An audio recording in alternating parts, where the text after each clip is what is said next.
오늘 본문에서 예수님과 니고데모라는 사람이 나옵니다. 이 니고데모라는 인물에 대해서 설명하고 있죠. 1절을 한번 볼까요? 그런데 바리새인 중에 니고데모라 하는 사람이 있으니 유대인의 지도자라. 이 니고데모를 소개하는데 첫째는 어떤 사람이라고요? 금방 또 까먹으셨죠? 바리새인, 그리고 유대인의 지도자. 여러분, 바리새인 하면 생각나는 게 예수님한테 책망을 제일 많이 받았죠. 왜냐하면 그만큼 예수님의 기대가 컸습니다. 그만큼 그들이 알고 있는 하나님에 대한 지식은 너무나 방대합니다. 바리새인이 되려면은 보통 성경을 연구해서는 되지 않습니다. 그리고 그들이 성경을 연구해서 다 암기한다 할지라도 삶이 따라주지 않는다면 바리새인이 될 수가 없습니다. 그래서 예수님은 마태복음 5장 20절에 이렇게 말씀하고 있죠. 내가 너희에게 이르노니 너희 의가 서기관과 바리새인보다 더 낫지 아니하면 못하면 결코 천국에 들어가지 못하리라. 그만큼 이 바리새인의 어떤 의로움은 예수님도 인정할 만큼 의로운 삶을 살았어요. 바울 자신도 소개할 때 빌립보서 3장 5절에서 6절 말씀에 이렇게 말씀하고 있죠. 나는 8일 만에 할례를 받고 이스라엘 족속이요 베냐민 지파요 히브리인 중에 히브리인이요 율법으로는 바리새인이요 열심으로는 교회를 박해하고 율법의 의로는 흠이 없는 자라. 율법에는 흠이 없는 자라요, 바리새인이. 그만큼 이 니고데모는 그러한 사람인 것입니다. 그리고 우리가 주목하지 못했던 그 한 가지 더 소개한 것이 있습니다. 그는 사람이었다는 것이. 그도 사람이었다는 것입니다. 그런데 바리새인 중에 니고데모라 하는 사람이 있으니, 아무리 높은 지위에 있다 할지라도, 아무리 좋은 가문 배경을 가지고 있다 할지라도 그는 한낱 사람이라는 것입니다. 아무리 많은 공부를 했다 할지라도 하나님에 대해서 아는 것이 없다고 할 수 있습니다. 여러분, 우리가 알고 있는 이 하나님에 대해서 얼마나 알고 계십니까? 매주일 말씀을 듣고 또 새벽에도 설교를 듣고 또 삶의 자리에서 말씀을 읽고 하는데 얼마나 하나님에 대해서 아십니까? 또 하나님에 대해서 관심이 있으십니까? 우리가 이 성경 말씀을 66권을 창세기부터 요한계시록까지 다 암기하고 외운다 할지라도 우리는 하나님에 대해서 1000분의 1, 10,000분의 1, 1억분의 1도 모르는 것입니다. 하나님은 무한하신 분이세요. 유한한 우리가 감히 알 수 없는 그 하나님의 것이. 어떤 분이 그런 질문을 하더라고요. 우리가 천국 가서 뭐 합니까? 찬양하고 경배하죠. 그때 아유, 낮에도 찬양하고 밤에도 찬양하고 어떻게 지겨워서 어떻게 살아갑니까? 근데 여러분, 하나님은 그런 분이 아니세요. 하나님은 정말 말로 표현할 수 없을 만큼의 무한하신 하나님이세요. 그래서 우리는 천국 가면 매 순간순간마다 하나님을 볼 때마다 놀라게 될 것입니다. 어머, 저기 하나님이셨구나. 내가 살아있을 동안에 그래서 하나님이 나를 이렇게 인도하셨구나. 그래서 요한계시록에 보면 그 강이 흐르고 생명수가 흐르는 강이 흐르고 그 옆에 나무들이 쫙 있는데 매 순간순간마다 다른 열매들이 맺혀지는 그 모습을 묘사하고 있지 않습니까? 그것이 단순히 어떠한 것을 묘사한 것이 아니라 그만큼 하나님에 대한 무한하심에 대해서 말씀하고 있는 것입니다. 그리고 우리가 아침에 먹은 밥 저녁에 또 안 먹지요. 예. 그렇지만 하나님에 대해서는 우리는 지겨울 틈이 없습니다. 하나님을 알아가면 알아갈수록 그래서 우리는 겸손해질 수밖에 없는 것입니다. 하나님 앞에 섰을 때. 그리고 그는 예수님을 찾아올 때 언제 찾아옵니까? 2절에 보니까 그가 밤에, 이 단순히 시간적인 밤일 수도 있습니다. 왜냐하면 유대인들은 이 팔레스틴 지방은 낮에는 뜨겁고 덥기 때문에 밤에 주로 활동을 합니다. 그러나 저는 그렇게 보지 않고 이 니고데모의 영적 상태를 말씀하고 있는 것입니다. 이 요한복음 1장에서부터 보게 되면은 계속 요한이 하는 말이 뭐냐면 빛과 어둠, 세상의 빛으로 오신 예수 그리스도, 그리고 그 빛을 어둠 가운데 비추는데 어둠이 그것을 깨닫지를 못한다라고 요한복음에서 그렇게 계속 말씀해 주고 있는 것이, 그러기에 하나님을 알지 못하는 그 상태를 어둠이라고 말합니다. 창세기 1장에서 하나님이 태초에 천지를 창조하시면서 그 상태가 어떤 상태였습니까?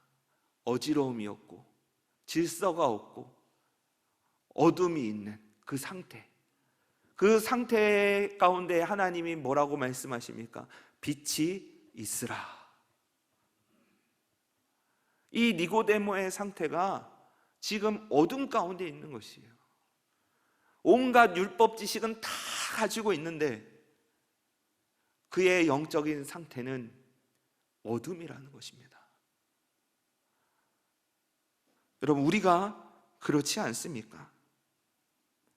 요한복음 1장 9절에서 10절 말씀에 같이 한번 읽겠습니다. 시작. 참빛 곧 세상에 와서 각 사람에게 비추는 빛이 있었나니 그가 세상에 계셨으며 세상은 그로 말미암아 지은 바 되었을 때 세상이 그를 알지 못하였고. 아멘. 거듭나지 못한 인생의 현실을 말씀해주고 있는 것입니다. 그것은 바로 어둠입니다. 어둠이면 자기가 가는 길을 모릅니다.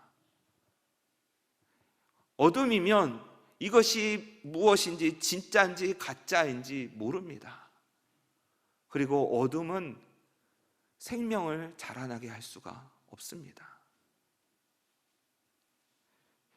오면서 여러분 벚꽃 혹시 보셨나요? 햇볕이 쫙 비춰지고 그 꽃망울들이 팍팍 터지면서 아름다운 장관을 연출하지 않습니까? 빛이 있어야 생명이 존재하는 것입니다. 그래서 우리가 지난 시간에 예수님이 나는 길이요 진리요 생명이다라고 담임 목사님 통해서 말씀을 배우지 않았습니까? 거듭나지 못한 인생은 어둠입니다. 로마서 1장 21절 말씀입니다. 하나님을 알되 하나님을 영화롭게도 아니하며 감사하지도 아니하고 오히려 그 생각이 허망하여지며 미련한 마음이 어두워졌나니. 아멘. 그런데 여기서 중요한 것은 누구나 그러한 무지 가운데서 태어나고 어둠 가운데서 태어납니다. 무지함을 가지고 있는 것이 잘못된 것이 아니라 깨닫지 못한다라는 것이에요. 내가 어둠에 있는지 빛에 있는지, 내가 신앙생활 잘하고 있는지 못하고 있는지 깨닫지를 못하고 있는 것이에요.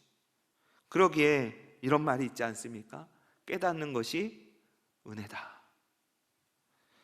그나마 니고데모의 희망은 한 가지 있었습니다.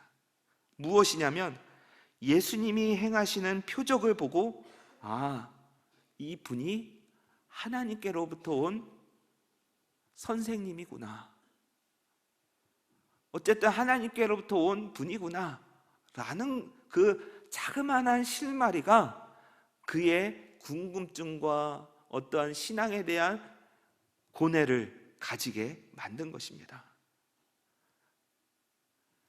그 사건이 무엇이냐면 2장에서 가나 혼인잔치의 사건입니다.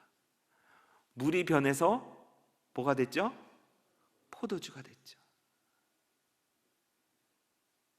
이 사건을 전해 들었을 때, 이 니고데모가 전해 들었을 때 어떤 생각이 들었을까요? 그렇지, 출애굽기에서도 물이 변해서 뭐가 됐죠? 피가 됐죠.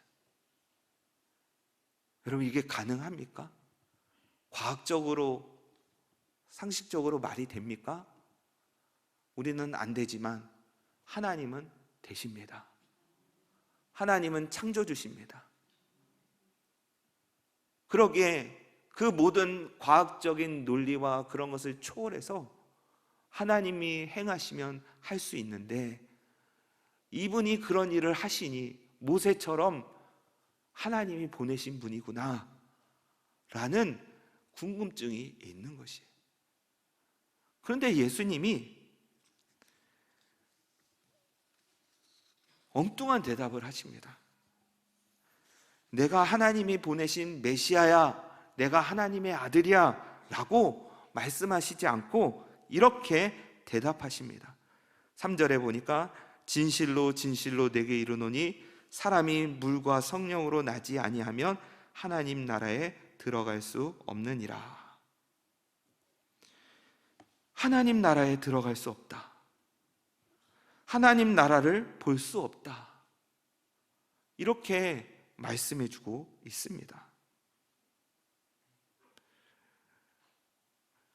그의 영적인 상태를 말씀해 주고 있는 것이죠. 넌 아직 거듭나지 않았다. 너의 지식과 너의 어떠한 가문의 배경으로는 거듭남의 체험이 없다라는 것이. 이 거듭나다라는 말을 다른 말로 하면 위에서 나다입니다. 위에서 나다. 여러분, 전도서에 보면 해 아래 새 것이 없다라고 말씀하고 있죠. 반대로 말하자면 해 위에는 새 것이 있습니다. 그분이 바로 하나님 아버지입니다. 그분에게서 나와야 된다라는 것이. 니고데모의 답은 너무나 당연했습니다. 왜냐하면 육신에 속해 있기 때문에 이 태어나는 것을 육신으로 받아들이는 거예요. 그게 뭐냐면, 아니 그러면 예수님 다시 태어나야 됩니까? 엄마 뱃속으로 다시 들어가서 다시 태어나야 됩니까? 그렇게 묻는 것이에요. 육에 속해 있기에 이 다시 태어난다, 거듭난다라는 의미를 이해하지 못하는 것입니다. 하나님 나라를 볼 수 없습니다. 들어도 듣지 못하는 것입니다. 방법은 딱 한 가지입니다. 그것은 물과 성령으로 거듭나야 한다는 것입니다.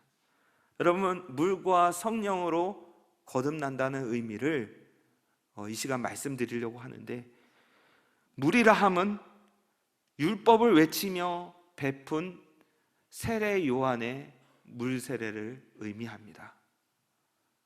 그리고 두 번째는 세례 요한이 외쳤던 내 뒤에 오시는 분, 그분은 무엇으로 세례를 준다고 말씀하셨죠? 성령으로 세례를 주시. 그러기에 이 두 가지가 같이 되어야 진정으로 거듭난 삶을 살아갈 수 있다라는 것이에요.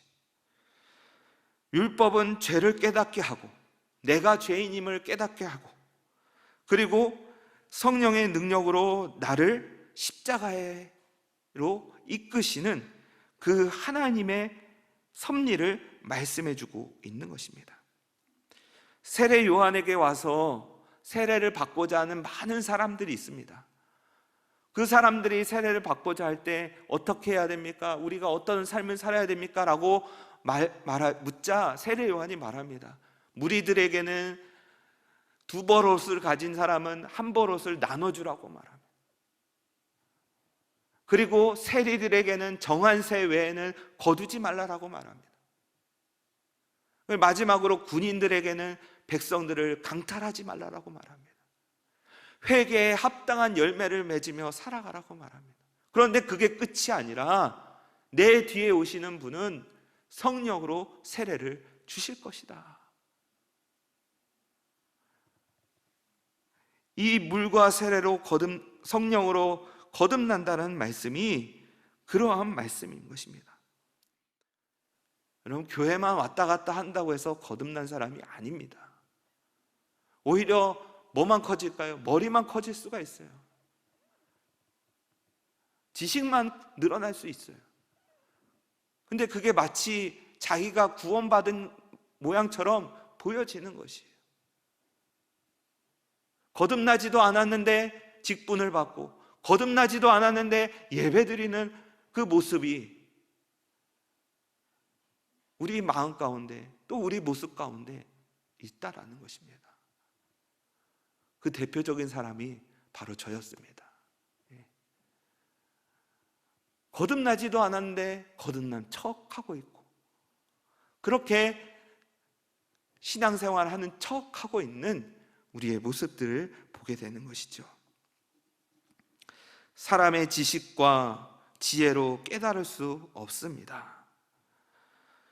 그 전까지 하나님의 나라는, 우리는 그냥 하나님의 나라에 대해서 죽어서 가는 곳 맞습니다. 죽어서 가야죠. 그러나 지금 우리가 살고 있는 이 삶의 현장에서 하나님의 나라가 보입니까, 여러분? 하나님의 나라를 경험하고 사십니까? 아유, 아플 때는 하나님이 어디 계셔? 내 사업이 망할 때는 하나님 정말 살아계신 거 맞아? 라고 혹시 그렇게 불평하고 불만하고 있지는 않습니까? 우리 찬송가 가사처럼 내가 초가집에 거할지라도, 궁궐에 있다 할지라도 그 어디나 하늘나라인 줄로 믿습니다. 거듭난 사람은 그러한 것이에요. 9절에서 니고데모는 다시 묻습니다. 니고데모가 대답하여 이르되 어찌 그러한 일이 있을 수 있나이까? 또 묻습니다. 그가 배웠던 신학, 율법을 외우고 배우고 행했지만 아무 소용이 없는, 그냥 영이 되어버리는 그러한 모습을 보게 됩니다. 근데 예수님이 말씀하십니다. 10절에 예수께서 그에게 대답하여 이르시되 너는 이스라엘의 선생으로서 이러한 것들을 알지 못하느냐? 선생으로서 알지 못하느냐? 이 알지 못함은 곧 어두운 가운데 있다는 것을 의미합니다. 마태복음 15장 14절 말씀에 이렇게 말씀하시죠. 그냥 두라, 그들은 맹인이 되어 맹인을 인도하는 자로다. 만일 맹인이 맹인을 인도하면 둘이 다 구덩이에 빠지리라 하시니. 그가 가지고 있던 신학, 그저 모세오경에만 나타난 하나님만을 알았던 것인 것입니다. 물이 피로 변한 사건, 그리고 광야 시대에 베푸셨던 모든 표적이 무엇을 의미하는지도 몰랐습니다. 그래서 광야 시대의 대표적인 사건이 불뱀 사건에 대해서 예수님이 언급하시는 것입니다. 14절 15절 함께 읽겠습니다. 모세가 광야에서 뱀을 든 것 같이 인자도 들려야 하리니 이는 그를 믿는 자마다 영생을 얻게 하려 하심이니라. 아멘. 이 모세의 불뱀 사건이 이분을 나타내는 거였구나. 예수님을 나타내는 거였구나. 그제서야 번쩍 눈에 띄는 것입니다. 광야에서 이 불뱀 사건이 단순한 사건이 아니라, 치유받고 그런 사건이 아니라, 그 사건은 바로 예수님 자신을 계시하시는 하나님의 방법이었구나. 단순한 육신의 아픔을 고치는 사건이 아니라 그것을 믿는 모든 자에게 영생을 주시는 하나님의 능력이었구나. 그래서 16절에 보면 3장 16절 외우시죠? 요한복음 3장 16절. 하나님이 세상을 이처럼 사랑하사 독생자를 주셨으니 이는 그를 믿는 자마다 멸망하지 않고 영생을 얻게 하려 하심이라. 아멘. 영생을 얻게 하려 하심이라. 나 같은 자도, 율법주의자도, 껍데기만 신앙인 자도 하나님이 나를 사랑하시고 예수 그리스도를 이 땅에 보내주셔서 십자가에 높이 달리게 하셔서 모두가 다 볼 수 있게 만드셨구나. 요한복음 17장 3절 말씀 같이 읽겠습니다. 영생은 곧 유일하신 참 하나님과 그가 보내신 자 예수 그리스도를 아는 것이니이다. 하나님을 아는 것이 곧 영생입니다. 여러분, 영생을 얻으셨습니까? 얻은 것 같기도 하고 안 얻은 것 같기도 하고 기분 좋을 땐 있는 것 같기도 하고 영생이 있는 줄로 믿습니다. 우리가 예수 그리스도를 마음에 영접하면 영생이 내 안에 들어오는 것입니다. 그리고 하나님을 아는 것입니다. 그분과 교제할 수 있는 것입니다.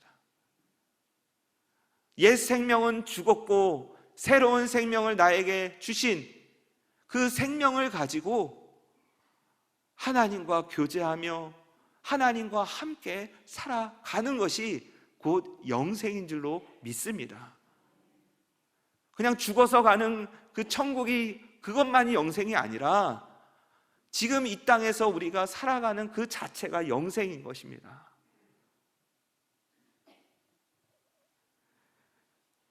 현세에서 하나님 말씀대로 행해야 하는 것은 그분의 말씀이 통치하는 그곳이 바로 하나님의 나라이기 때문입니다. 내가 서 있는 그곳이 하나님의 나라인 것입니다. 그래서 우리는 하나님의 나라를 볼 수도 있고 경험할 수 있는 것입니다. 내 몸이 건강할 때만 하나님의 나라가 임하는 것이 아닙니다. 내 사업이 잘 될 때만 하나님의 나라가 임하는 것이 아닙니다. 아프고 꼬꾸라져도 또 사업이 망해도 내 마음 가운데 하나님의 나라는 변함이 없습니다. 근데 우리는 계속 무엇을 보냐면 환경을 보고 상태를 봅니다. 마치 베드로가 바다 위를 걸어갈 때 예수님을 보고서 걸어갈 때는 그 바다 위를 걷지만 주변 환경을 보고 파도를 보고 풍랑을 보고 두려움이 오면 빠져드는 것처럼 우리의 신앙이 그렇습니다. 물과 성령으로 거듭나야 하나님 나라를 볼 수 있고 경험할 수 있는 것입니다. 그래서 항상 기뻐할 수 있는 것이고 범사에 감사할 수 있는 것이고 항상 기도할 수 있는 것입니다. 지금 우리가 살고 있는 삶의 현장이 하나님의 나라가 되기를 소망합니다. 물과 성령으로 거듭나는 길은 예수 그리스도이고 곧 모세가 광야에서 뱀을 든 것 같이 인자도 들려야 하리니 이는 그를 믿는 자마다 영생을 얻게 하시려고 이 십자가 사건을 우리에게 허락하신 것입니다. 이 십자가는 영생의 시작이며 거듭남의 시작이고 또 하나님 나라의 시작임을 믿으시고 사순절 기간 십자가를 묵상하며 영생의 삶을 누리며 살아가는 우리 모두가 됩시다.